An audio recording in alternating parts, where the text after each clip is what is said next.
The Commerce Department Friday said retail sales in the United States rose 0.6% in August, after upwardly revised gain of 0.3% in July.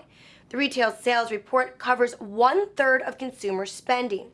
In August, auto sales jumped 1.5% after advancing 0.6% in July. Core sales, which takes out automobile, gasoline, and building materials, rose 0.4% in August. Sales at automobile service stations fell 0.8%, but that reflects a decline in gasoline prices. The federal government remains on track to record the lowest deficit for an entire year since 2008, the Associated Press reports.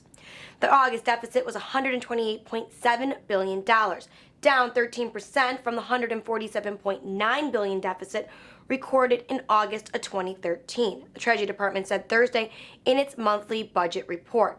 With just 1 month left in the budget year, the deficit totals $589.2 billion, 22% below last year's 11-month total.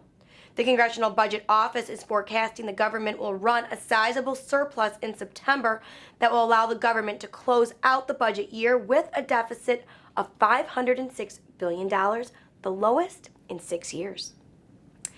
Despite resistance from some of its members, the European Union announced Thursday it has slapped more sanctions on Russia for helping separatists destabilize Ukraine, the Associated Press reports.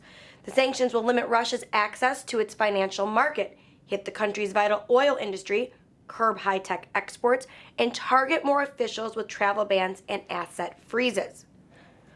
Under a compromise agreement among EU leaders, the sanctions could be revised within weeks if the Ukraine ceasefire holds. In Washington, President Barack Obama announced the U.S. is also moving ahead with tougher economic sanctions on Russia that will affect the country's financial, energy, and defense sectors. Reporting from Millionaire Corner, I'm Heather Kiley. Have a great weekend. Thanks so much for watching.